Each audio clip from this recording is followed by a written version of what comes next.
ஓம் ஸ்ரீ குருப்யோ நமக. நன்றாக குருவாழ்க, குருவே துணை. ஜேவி மீடியா சேனல் நேயர்களுக்கு உங்கள் ஜோதிடர் ஜேஎம்எஸ் சந்திரமௌலியின் பதிவு. கன்னி லக்னத்திற்கு ராகுவை பற்றிய ஒரு சிறப்பு பதிவு. ராகு சாரமாற்றம் பெறுகிறார். ஒரு 127 நாட்கள், ஜூன் 30 முதல் நவம்பர் 25 வரை உள்ள நாட்களில் உங்களுக்கு 6ஆம் இடத்துல சதய நட்சத்திரத்தில் இருக்கிற ராகு கும்பராசியில் செவ்வாயினுடைய அவிட்ட நட்சத்திரத்துக்கு மாறுறார். உண்மையிலேயே செவ்வாய் நமக்கு நல்ல கிரகம் கிடையாது, 8ஆம் வீட்டுக்கு அதிபதி. அதனால் அந்த 8ஆம் வீடு அப்படின்னா என்னன்னா கஷ்ட நஷ்டம், வலி வேதனை, கடன் தொல்லை, ரொம்ப ஹெல்த் இஷ்யூஸு, வம்பு வழக்கு, இதையெல்லாம் கொடுக்குற கிரகம் தான் செவ்வாய். சண்டைக்கார கிரகம்னா பேர். இப்போ அந்த நட்சத்திரத்தில் ராகு வர்றாரு, நமக்கு என்ன பண்ணுவார்னு பார்ப்போம். பொதுவாக உலகத்துக்கே இது ராகு செவ்வாய் நட்சத்திர காம்பினேஷன் நல்லதல்ல. இப்போ பெரிய ப்ராப்ளம் இருக்குது. அதாவது பணத்தட்டுப்பாடுகள், போர் அபாயங்கள் மற்றும் அனைத்து விதமான ஒரு ஸ்டடி இல்லாத குழப்ப நிலைகளாக சமுதாயத்தில் பல பிரச்சனைகளை சந்திக்க வேண்டிய ஒரு சூழ்நிலை.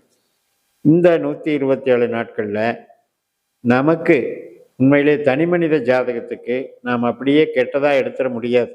காரணம் என்னென்னா, ஒருவர் பிறக்கிற நேரத்திலையும் புள்ளிகள் மாறும்.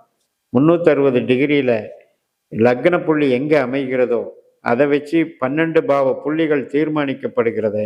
அதன் மூலமாகத்தான் நமக்கு விதி கொடுப்பினை வேலை செய்கிறது என்று சொல்வது தான் இந்த நவீன நட்சத்திர ஜோதிட சாஸ்திரம், பாஸ்கர அஸ்ட்ராலஜி சிஸ்டம். ஸோ இந்த சிஸ்டத்தில் உங்களுக்கு நீங்கள் கன்னியில் பிறக்கிறீங்க அப்படின்னா 9 பாதம் கன்னியில் இருக்குது. அதில் எந்த பாதத்தில் நீங்கள் பிறக்கிறீங்களோ அதை வச்சு தான் உங்களுக்கு நல்ல கிரகம் யார், பணம் கொடுக்குற கிரகம் யார், தொழில் கொடுக்குற கிரகம் யார், கெட்டது செய்கிற கிரகம் யாருன்னெலாம் தெரிய வரும். அந்த வகையில் உங்களுக்கு ராகு கெட்டவராக இருந்தால், திசை நடந்தால் நீங்கள் ரொம்ப ரொம்ப யோசிக்கணும். ரொம்ப ரொம்ப உங்களுக்கு பாசிட்டிவாக நடந்துக்கிட்டு இருக்காது ஆல்ரெடி. பட்டு இல்லைங்க, எனக்கு இப்போ நல்ல தொழில் நல்லா போய்கிட்டு இருக்கு, பண வரவு நல்லா வந்துட்டுருக்கு அப்படிங்கிறது யாருக்குன்னா ராகு நல்ல ஸ்தானங்களை வந்தவருக்கு வந்துக்கிட்டு இருக்கும். இப்போ சொந்த நட்சத்திரத்தில் இருக்கிற ராகு செவ்வாய் நட்சத்திரத்துக்கு வர்றார் இல்லையா? இந்த செவ்வாய் நட்சத்திரத்துக்கு வரும்பொழுது கண்டிப்பாக உங்களுக்கு உற்பத்தி சார்ந்த தொழில்களில் இருப்பவங்களுக்கு மிகப்பெரிய வாய்ப்பு கொடுத்துரும். அதாவது ராகு ஒரு பிரம்மாண்ட கிரகம், செவ்வாய் அதிரடி கிரகம். எதுனாலும் இம்மிடியேட்டாக செஞ்சாகும். கோபம் வந்தாலும் அப்படி தான், அவசரப்பட்டாலும் அப்படி தான். நாம் ஒன்று நினச்சா உடனே நமக்கு நடந்துடணுங்கிற மாதிரி எமோஷனலி அட்டாச்சு கிரகம் தான் செவ்வாய். அந்த மாதிரி ஒரு பணத்தில் ஒரு பெரிய பிரம்மாண்டத்தை அனுபவிப்பதற்கு உங்களுக்கு ராகு திசை நல்ல ராகுவாக இருந்து திசை நடந்தால் கண்டிப்பாக கொடுப்பார். இந்த சமயத்தில் உங்களுக்கு புது வரவுகள் அதிகரிக்கும், தொழிலில் விரிவாக்கம் அதிகரிக்கும். நீங்கள் வேலை பார்க்குறீங்கன்னா ப்ரொமோஷன் கிடைக்கும்.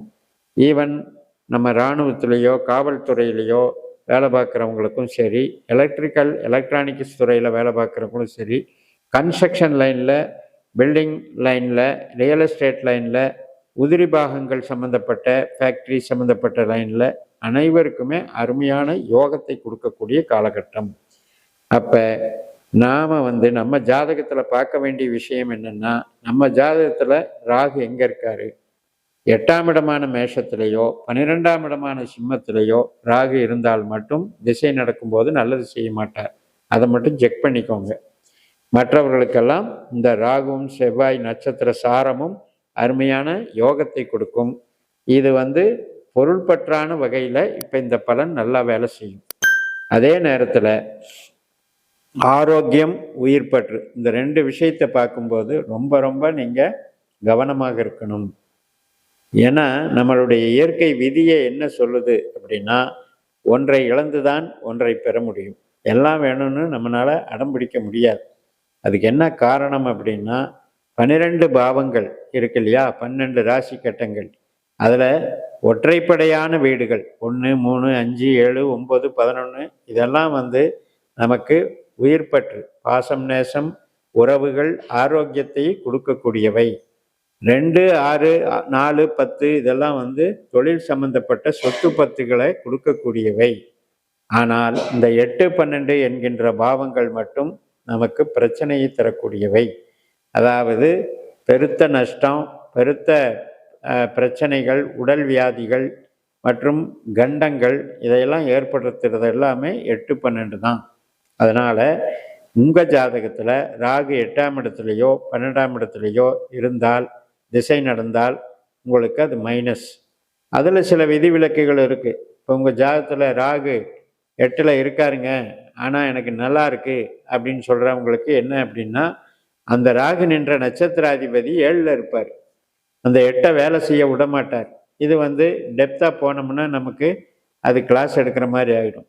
இப்போ நமக்கு புரிய வேண்டிய விஷயம் என்ன அப்படின்னா, ராகு நமக்கு பணத்தை தருபவர் தான், சந்தேகமே இல்லை. உத்தியோகத்தை தருபவர், சொந்த தொழில் டெவலப்மெண்ட்டை தருபவர். இது செவ்வாய் நட்சத்திரத்தில் வர்றாரு. உங்கள் ஜாதகத்தில் செவ்வாய் நல்லவரா கெட்டவரா பாருங்கள். அதனால் 8ஆம் இடம் 12ஆம் இடம் தொடர்பு பெற்றிருந்தால் இந்த காலகட்டத்தில் சறுக்கல்கள் ஏற்படும். அதாவது பொருளாதாரம், வேலை இதெல்லாம் கெடாமல் இருந்தாலும் திடீர்னு எனக்கு பிரச்சனை ஆயிடுச்சு, கணவன் மனைவியில் டைவர்ஸ் ஆயிடுச்சு, அல்லது ஒரு விபத்து ஏற்பட்டு போச்சு, ஒரு உடல் உபாதைகள் ஏற்பட்டு அது நோய்வாய்ப்பட்டு மிகப்பெரிய சிகிச்சைக்கு கொண்டு போயிடுச்சு. ஏனென்றால் 6ஆம் இடத்தினுடைய வளர்ச்சி தான் 8ஆம் இடம். 6ஆம் இடம் நோயாக ஆரம்பிக்கும், 8ஆம் இடம் ஆப்ரேஷனில் கொண்டு போய் முடிக்கும், 12ஆம் இடம் நம்ம உறுப்பையே துண்டிக்க வச்சிடும். ஸோ இத்தனை மருத்துவ ரீதியாக பார்க்கும்போது இந்த 6, 8, 12ங்கிறது நெகட்டிவ் ஸ்தானங்கள். அந்த விஷயத்தில் உங்களுக்கு உங்கள் ஜாதக ரீதியாக பார்த்து கொண்டு அதில் முன்னெச்சரிக்கை, ஒரு டெஸ்ட் பண்ணுறது, உடல் பரிசோதனையெல்லாம் பண்ணிக்கிறது நல்லது. உறவுகளில் விட்டு கொடுத்து போகிறது நல்லது.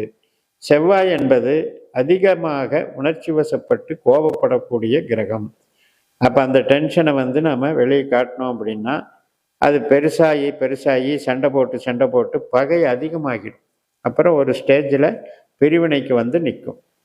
இப்போ செவ்வாய், ராகு இதெல்லாம் போலீஸு, சட்ட சிக்கல்கள் இதுக்கெல்லாம் கொண்டு போய் விட்டுரும்.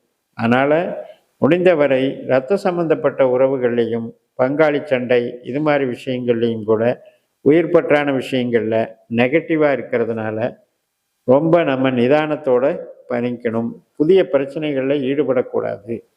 இப்போ நீங்கள் கடன் சார்ந்த பிரச்சனை இருக்குது அப்படின்னா அதை எப்படி மைல்டாக கொண்டு போகணுமோ கொண்டு போகணும். ரொம்ப ஹார்ஷாக கொண்டு போனோம்னா அது தேவையில்லாத சில அசம்பாவிதங்களை நிகழ்த்தி விட்டுரும்.